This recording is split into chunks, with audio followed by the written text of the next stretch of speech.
Bwana Yesu asifiwe. Mpendwa msikilizaji, ninakusalimu katika jina la Yesu Kristo.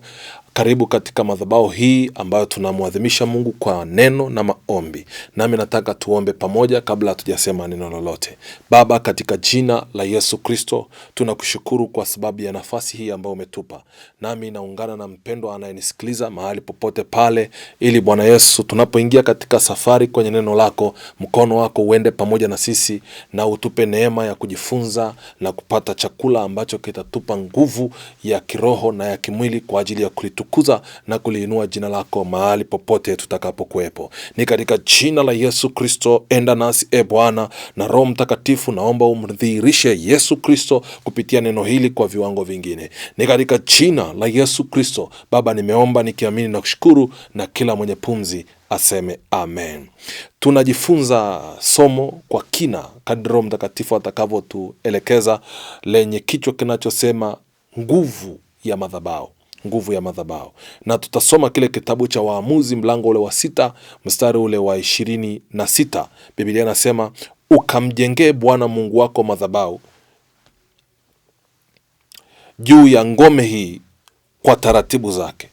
Ukamtoa yule ng'ombe wa pili na kumtoa awe sadaka ya kuteketezwa kwa kuni za ile Ashera ulioikata. Hapa tunaona Mungu anatoa maelekezo kwa Gideon, na anajaribu kumweleza namna ya kwenda kuvunja madhabahu ya kwao, ya baba zake, na kujenga madhabahu ya Mungu. Maana yake Mungu akitaka kukuinua kwa jambo lolote kwenye maisha yako, lazima ujishughulike na eneo la madhabahu kwenye maisha yako kwa namna ambayo hujawahi kuona. Lakini nikupe neno la Kiebrania. Madhabahu kwa neno la Kiebrania linaitwa mezbich. Mezbich, ukipata tafsiri halisi ya mezbich, maana yake ni kuchinja, maana yake ni kutoa sadaka, maana yake ni kutoa dhabihu. Kwa hiyo neno mezbich kwa Kiswahili ni madhabahu, kwa Kiebrania tunasema mezbich. Na maana ya mezbich au madhabahu ni mahali pa kuchinjia, mahali pa kutoa sadaka, lakini mahali pa madhabahu. Ni muhimu sana kufahamu nguvu ya madhabahu na jinsi inavyofanya kazi kama Mkristo. Very important my friend. Na ni kuombe sana katika somo hili uende na mimi hatua kwa hatua, ili tuweze kufikia yale malengo ambayo Mungu anataka tuyafikie. Moja ya vitu vinavyoamua maisha ya mtu, ni madhabahu. Madhabahu ina uwezo wa kuamua maisha ya mtu. Madhabahu ina uwezo wa kuamua uchumi wa mtu. Madhabahu ina uwezo wa kuamua kazi ya mtu. Madhabahu ina uwezo wa kuamua afya ya mtu itakavyokuwa. Madhabahu inaweza ikaamua hali ya ndoa yako. Madhabahu inaweza ikaamua amani ya mtu. Madhabahu inaweza ikaamua mpaka furaha ya kwako. Maisha, uchumi, kazi, afya, ndoa, amani, furaha, vyote hivi vinategemea kitu kinachoitwa madhabahu. Kwa hiyo vile maisha yako yalivyo leo ni kwa sababu ya aina ya madhabahu yako ilivyo. Kwa lugha nyingine, madhabahu ya mtu ilivyo ndivyo maisha ya mtu yatakavyokuwa. Ukinionyesha madhabahu yako, umenionyesha aina ya maisha utakayokuwa nayo. Kwa hivi ni vitu vya msingi sana uweze kuvielewa kwenye maisha yako. Kwa lugha nyingine au rahisi sana, ukitaka kubadilisha maisha yako kaka, ukitaka kubadilisha maisha yako dada yangu unayenisikiliza, lazima ubadili hali ya madhabahu yako. Lazima ubadili hali ya madhabahu yako. Ulimwengu wa kawaida, my friend, huwa unaendeshwa na ulimwengu wa roho. Okay. Ulimwengu wa roho ndio unaoendesha ulimwengu wa kawaida. Ukisoma kile kitabu cha Mwanzo 1:1, hapo mwanzo palikuwepo neno, naye neno alikuwa kwa Mungu. Unaona kitu kwamba ulimwengu wa roho unaendeshwa na ulimwengu wa mwili unaendeshwa na ulimwengu wa roho.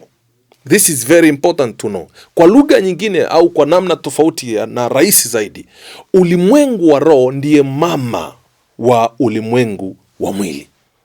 Ulimwengu wa roho ndiyo kaka wa ulimwengu wa mwili. Madhabahu ndiyo kiunganishi kati ya ulimwengu wa roho na ulimwengu wa mwili.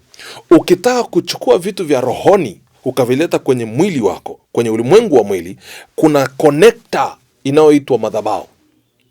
Kwa hiyo hali ya madhabahu yako ikikwama, hali ya madhabahu yako ikiwa vibaya, uwe na uhakika kuna namna ambavyo kila kitu kitakuwa kibaya kwenye maisha yako. Okay, adui akipiga madhabahu yako, maana yake amepiga uwezo wa kuchukua vitu kwenye ulimwengu wa roho na kuvileta kwenye ulimwengu wa mwili. This is very important to understand. Hali ya madhabahu yako itaamua ni nini kifanyike katika ulimwengu au katika nchi yako. Ukiwa na madhabahu chafu, maana yake utakuwa na maisha machafu. Ukiwa na madhabahu mbovu, madhabahu yenye uovu, madhabahu ya mauti, ndivyo hali yako ya maisha itakavyokuwa. Na kati ya kitu Mungu anataka, ukisoma kile kitabu cha Ufunuo 5:10, Mungu anasema sisi ni wafalme na makuhani. Maana yake Mungu anataka tuwe wafalme, lakini tuwe makuhani wakati huo huo. Tumtukuze Mungu kwa namna zote, tuishi maisha bora. Mungu anataka wote huku duniani tumiliki na kutawala. Huo ndio mpango wa Mungu katika maisha ya Mkristo yoyote duniani. Lakini my friend, naomba unisikilize kwa umakini. Hatumiliki kwa pesa tulizo nazo. Hatumiliki kwa mali tulizo nazo. Hatumiliki kwa mishahara ambayo tunaipata katika ajira zetu. Hatumiliki kwa sababu ya kazi nzuri tulizo nazo, mume mzuri tuliye naye, mazingira mazuri tunayokuwa nayo. Hatumiliki kwa sababu ya biashara tunazomiliki. Brother, tunamiliki kwa kitu kinachoitwa madhabahu. Tunatawala na tunamiliki kwa aina ya madhabahu inayofanya kazi kwenye maisha ya mtu. This is very important. Very important. Kwa hiyo, ukiwa na madhabahu ambayo haijakaa sawa, uwe na uhakika maisha yako hayawezi kukaa sawa. Ukiwa na madhabahu ambayo imekaa sawa sawa, maisha yako lazima yatakaa sawa sawa. Na ndio maana tunaona Mungu anamsemesha Gideon. Anamwambia, ili maisha yako yawe sawa, vunja kwanza hii madhabahu ya baba yako, alafu nijengee madhabahu yangu ya Mungu aliye hai. Na tokea pale maisha ya Gideon yalibadilika. Unataka kubadilisha maisha yako dada? Unataka kubadilisha maisha yako kaka yangu? My friend, na kutia moyo, cheki hali ya madhabahu yako na anza kumjengea Mungu madhabahu iliyo hai. Vunja hizi madhabahu za kipepo, vunja, haribu, bomoa na mjengee Mungu madhabahu iliyo hai, na nitakufundisha taratibu kadri tunavyoendelea kusonga mbele. Labda nikupe kitu cha msingi sana hapa. Naomba kama unaandika, andika. Ni nini maana ya madhabahu? Madhabahu ni nini? Namba 1. Madhabahu ni mlango wa kuingia ulimwengu wa roho. Ukitaka kuingia kwenye ulimwengu wa roho, lango lile la kuingia katika ulimwengu wa roho linaitwa madhabahu. Okay.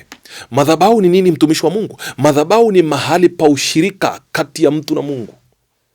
Ukiona mtu anayeshirikiana na Mungu wake, ukiona mtu ambaye amekaa mahali na anakuwa na ushirika na Mungu, katikati hapo, hilo eneo hilo linaitwa madhabahu. Linaitwa madhabahu. Namba 3, ni nini maana ya madhabahu? Madhabahu ni mahali pa kutolea sadaka zetu, au mahali sadaka huwa zinatolewa. Kwa hiyo ukitaka kutoa sadaka yako, lazima uitoe kwenye madhabahu. This is very important.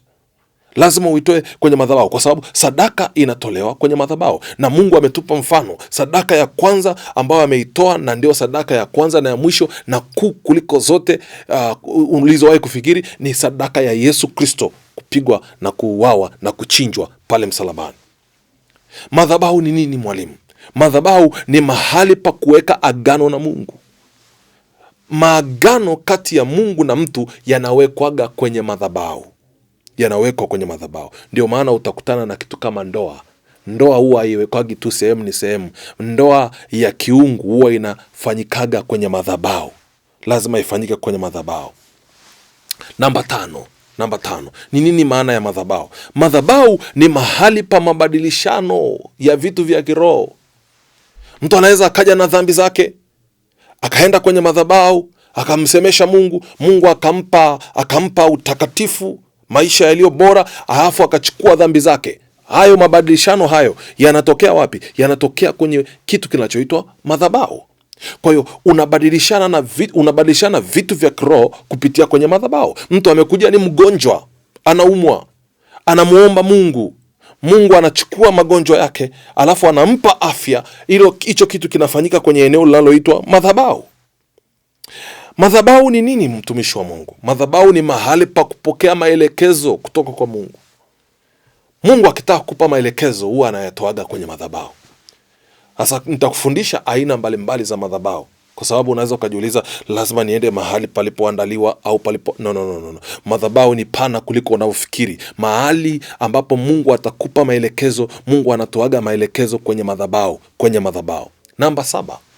Ni nini maana ya madhabahu?